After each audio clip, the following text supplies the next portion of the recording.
नमस्कार, आपले स्वागत आहे IITमध्ये.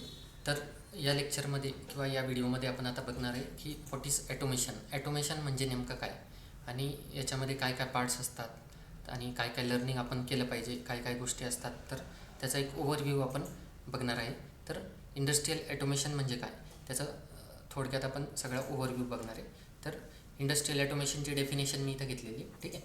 तर डेफिनेशनमध्ये आपण काय सांगू शकतो की industrial automation can be defined as it is set of technology. आहे काय, set of technology and control devices. Control devices म्हणजे तुमचं हार्डवेअर झालं, बरोबर. आता कोणती पण कंपनी आहे, त्याचं काय काहीतरी प्रोडक्ट आहे आणि ते प्रोडक्ट मॅन्युफॅक्चर करण्याची काहीतरी सिक्वेन्स ऑफ प्रोसेस आहे, बरोबर.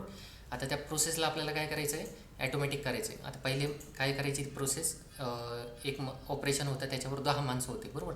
आता त्याच्या जागी आपण एक मशीन आणून लावली, तिथं फक्त एकच ऑपरेटर लागतो. आता 10च्या जागी किती झाले, एकच ऑपरेटर लागतं, म्हणजे 9 ऑपरेटर एलिमिनेट झाले, बरोबर. म्हणजे जी पण काही तुमची प्रोडक्ट मॅन्युफॅक्चर करण्याची प्रोसेस आहे किंवा ती प्रोडक्ट मॅन्युफॅक्चर झाल्यानंतर टेस्टिंग करण्याची जी प्रोसेस आहे, ती आपल्याला काय करायची, ॲटोमॅटिक करायची, बरोबर. तर याच्यासाठी कशाचा वापर होणार आहे, याच्यासाठी टेक्नॉलॉजी. टेक्नॉलॉजी म्हणजे काय झालं, तुमचं सॉफ्टवेअर सिस्टीम आणि लॉजिक झालं, त्याला आपण PLC वगैरे वापरतो, बरोबर. तर ही टेक्नॉलॉजी झाली, सॉफ्टवेअर सिस्टीम आणि लॉजिक. अँड कंट्रोल डिव्हायसेस म्हणजे तुमचं हार्डवेअर झालं. हार्डवेअर म्हणजे काय, तुमचं ॲक्च्युली तुमचं PLCतून आउटपुट येणार, त्याच्यानंतर रिले ऑन होणार, मग XYZ कॉन्टॅक्टर ऑन होणार, म्हणजे कंट्रोल डिव्हायसेस म्हणजे तुमचं हार्डवेअर आलं, बरोबर. तर टेक्नॉलॉजी म्हणजे सॉफ्टवेअर सिस्टीम आणि कंट्रोल डिव्हायसेस म्हणजे हार्डवेअर. याचं सेट म्हणजे काय झालं, तुमचं कॉम्बिनेशन झालं, बरोबर. सेट म्हणजे कॉम्बिनेशन झालं. त्यांनी काय होणार आहे, that results in automatic operation, ठीक आहे. तुमचं जी काही प्रोसेसचं ऑपरेशन आहे हे काय होणार आहे, ॲटोमॅटिक होणार आहे, बरोबर. आणि याच्यासाठी काय, विदाऊट एनी ह्युमन इंटरव्हेशन, म्हणजे याच्यासाठी काय, माणसाची गरज नाही आहे. माणसाची गरज काय, फक्त except initial input. Initial input म्हणजे काय, तुम्हाला फक्त काय करायचं आहे, सुरुवातीला त्याला इनपुट द्यायचं आहे. म्हणजे ऑपरेटरने काय ठेवला, तिथं पार्ट ठेवला आणि सायकल स्टार्टचं बटन दाबलं, बाकी सगळं ऑपरेशन ॲटोमॅटिक होणार आहे, बरोबर. फार तर आपण म्हणू शकतो इनिशियल इन्स्टॉलेशन. मशीन तर ॲटोमॅटिक येऊन बसणार नाही तिथं, बरोबर. ती मशीन आपल्याला चालवून तिथं माणसाला आणून बसवायची, तर तेवढं माणसाचं काम आहे. त्याच्यानंतर सायकल स्टार्ट वगैरे करण्यासाठी माणसाचं काम आहे, आणि काही प्रॉब्लेम आला तर ते सॉल्व्ह करण्यासाठी काय लागणार आहे, आपल्याला त्या माणसाची गरज लागणार आहे, बरोबर.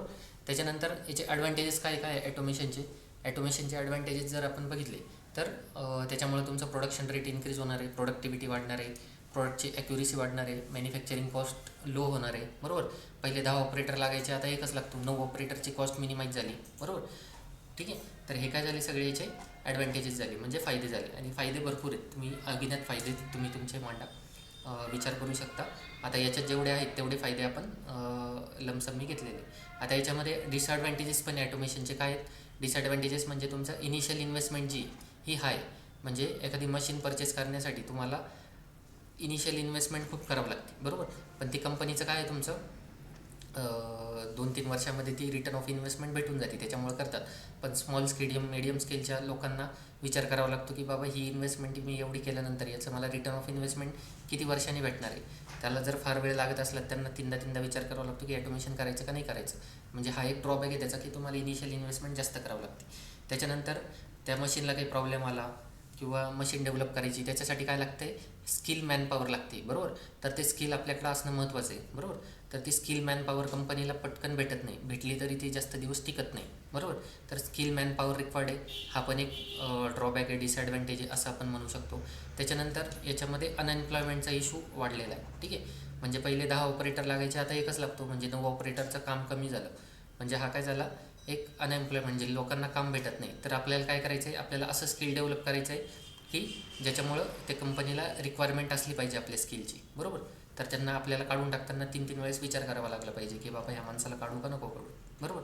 तर हे ओव्हरऑल एक ॲटोमेशनचं डेफिनेशन झालं किंवा ॲटोमेशन काय असतं, बरोबर. आता ॲटोमेशन करण्यासाठी काय काय लागतं ते आपण थोडक्यात बघू, ठीक आहे. तर हे ॲटोमेशन करण्यासाठी आपल्याला लागतं टूल्स ऑफ ॲटोमेशन, आपण बघितले समजा, ठीक आहे. तर टूल्स ऑफ ॲटोमेशन काय काय आहेत आपल्याकडे, ठीक आहे.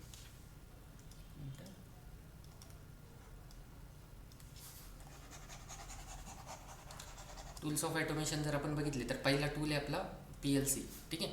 PLC म्हणजे काय, प्रोग्रामेबल लॉजिक कंट्रोलर, बरोबर.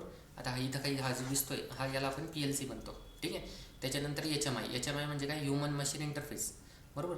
तर ह्युमनचं आणि मशीनचं इंटरफेस म्हणजे मशीनला काहीतरी व्हॅल्यू द्यायची, टेम्परेचर किती असलं पाहिजे, याचा प्रोसेस टाईम काय असला पाहिजे, तर तो आपण कशावरती एंटर करणार, HMI वरती. HMI म्हणजे काय, तुमचा हा टच स्क्रीन डिस्प्ले इथं जो दिसतोय तो, बरोबर.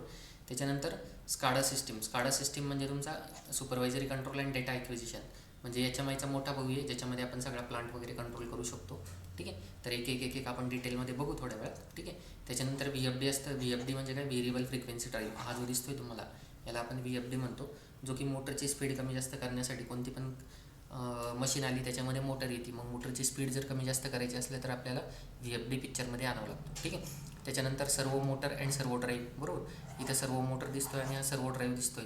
तर जिथे तुमचे ॲक्युरेसीवाले ऑपरेशन्स असतात, तुमचा कन्वेअर बरोबर 500 mm ला जाऊनच थांबलं पाहिजे दरवेळेस, तर त्या केसमध्ये आपल्याला काय करावं लागतं की सर्वो मोटर वगैरे वापरावं लागते, बरोबर. त्याच्यानंतर DCS म्हणजे काय, डिस्ट्रीब्युटेड कंट्रोल सिस्टीम, ठीक आहे. फार्मा इंडस्ट्रीजमध्ये किंवा प्रोसेस इंडस्ट्रीमध्ये आपण जास्त वापरतो, मल्टिपल प्रोसेस एका ठिकाणाहून कंट्रोल करण्यासाठी. त्याच्यानंतर डिफरंट कंट्रोल डिव्हायसेस म्हणजे काय झालं, तुमचं रिले झाले, त्याच्यानंतर सेन्सर्स झाले, ठीक आहे. सेन्सर झाले, लिमिट स्विच झाले, बरोबर. त्याच्यानंतर पुश बटन झाले, सिलेक्टर स्विच झाले, इमर्जन्सी झालं, बरोबर. तर हे काय झाले, सगळे आपले कंट्रोल डिव्हायसेस झाले. असे भरपूर सारे कंट्रोल डिव्हायसेस आहेत, पण महत्त्वाचे 5 जे आहेत हे वरती 5-6 जे आहेत, ठीक आहे. PLC झालं, HMI झालं, स्काडा झालं, VFD झालं, सर्वो झालं, तर हे महत्त्वाचे डिव्हायसेस आहेत, बरोबर. तर हे तुमचे कंट्रोल सिस्टीममधले डिव्हायसेस आहे, ॲटोमेशनसाठी यूज होणारे सिस्टीम्स, बरोबर. तर हे प्रत्येकाचं नॉलेज आपल्याला पाहिजे, प्रत्येकाला डेव्हलप करण्याचं स्किल आपल्याकडे पाहिजे, बरोबर.